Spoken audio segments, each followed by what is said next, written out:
Imaginem uma verdadeira batalha intelectual de proporções épicas. Bom, é exatamente para o centro dessa disputa que vamos pular na nossa análise de hoje. Vamos explorar o pensamento de Edmund Husserl, focando especialmente na sua refutação implacável do psicologismo e na sua defesa apaixonada das chamadas espécies de ideais. Pensem só, em uma época onde a moda era reduzir absolutamente tudo à biologia ou à psicologia, Husserl bateu o pé. Ele defendeu com unhas e dentes que a verdade é absoluta, inabalável e totalmente independente de como a mente humana funciona. É uma jornada que virou a filosofia do século XX de cabeça para baixo. Para desconstruir tudo isso, nosso roteiro de hoje passa por 4 pontos: a luta pela verdade, a refutação do psicologismo, o problema dos universais e, finalmente, a defesa das espécies ideais. Parte 1. A luta pela verdade, onde o grande conflito começa. Vejam bem a gravidade desta pergunta, que rachou o meio intelectual da época.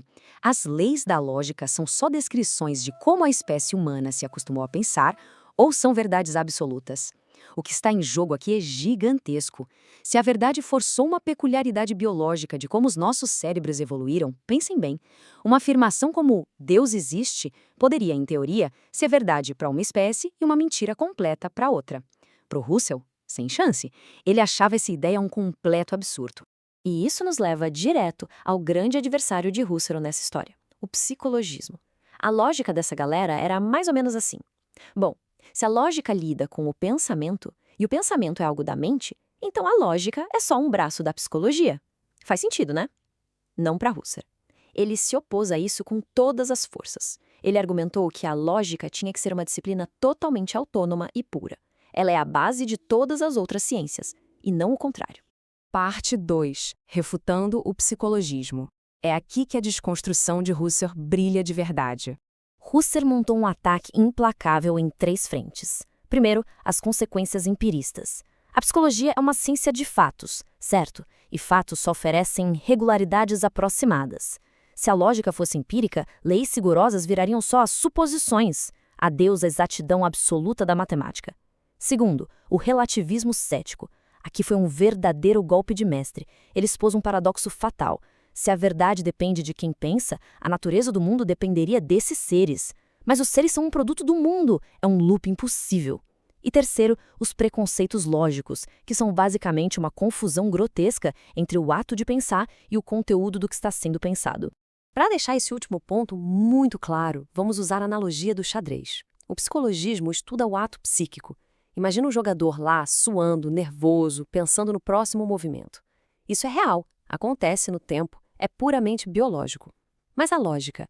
A lógica olha para o conteúdo ideal, a regra que diz que o bispo anda na diagonal. E essa regra é atemporal.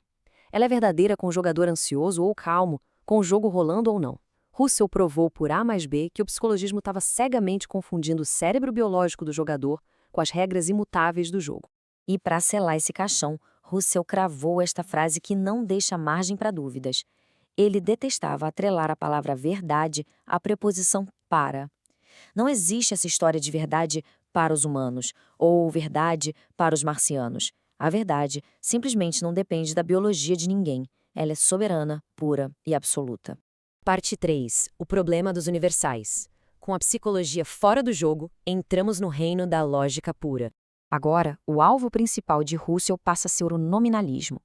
Para os nominalistas, palavras como triângulo ou vermelho não têm uma essência, um ser ideal por trás. Existem só objetos individuais no mundo físico e a gente pega e agrupa esses objetos colando palavras neles, só por conveniência, baseados em semelhanças superficiais. Ou seja, o tal do universal seria só um som, um rótulo e nada mais. Mas acompanhem de perto a genialidade do Husserl ao refutar isso mirando direto na teoria de David Hume. Passo 1. Os nominalistas dizem que agrupamos coisas por semelhança. Passo 2. Husserl aponta que a própria ideia de semelhança não é um objeto físico que dá para pegar na mão. A semelhança já é, por definição, uma relação abstrata. É um universal. E aí, no passo 3, a armadilha se fecha. Se para explicar um universal a gente precisa usar a semelhança e a semelhança é um universal, adivinhem? Vamos precisar de outra semelhança para explicar a primeira. É uma regressão ao infinito que destrói o argumento da base. Parte 4. Defendendo as espécies ideais. A cartada final e propositiva de Husserl. E aqui chegamos num ponto crucial da nossa investigação. Vamos trazer isso para o dia a dia com a analogia do bolo de chocolate. Se temos dois bolos na mesa e dizemos que são do mesmo tipo ou iguais, Husserl perguntaria de imediato: iguais em relação a quê? A resposta óbvia é que eles compartilham a mesma receita. Essa identidade, essa receita, não é o bolo físico e comestível, é a espécie ideal. Negar que essa receita existe, mas continuar dizendo que os dois bolos são iguais, é uma falha de lógica tremenda. Husserl sustenta essa defesa com dois argumentos fortíssimos. O primeiro é justamente o argumento da igualdade, que acabamos de ver. O conceito de igualdade, pura e simplesmente, não para em pé sem uma espécie ideal servindo de parâmetro. O segundo é o argumento da evidência.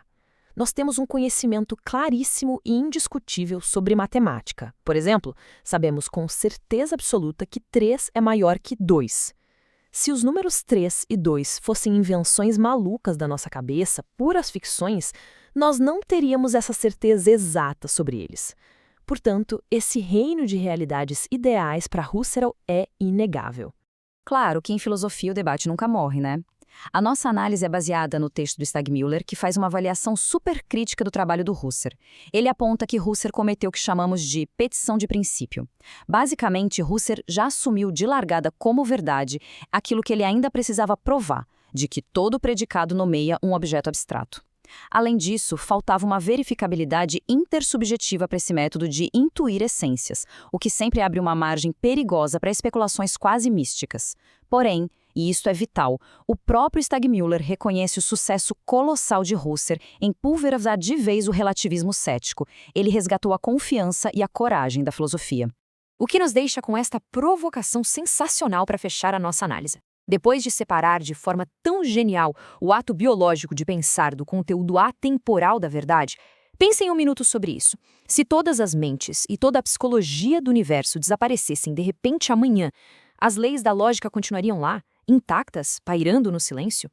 É uma perspectiva que muda tudo sobre como a gente entende conhecimento. Muito obrigado por acompanharem essa exploração incrível, continuem questionando e até a próxima.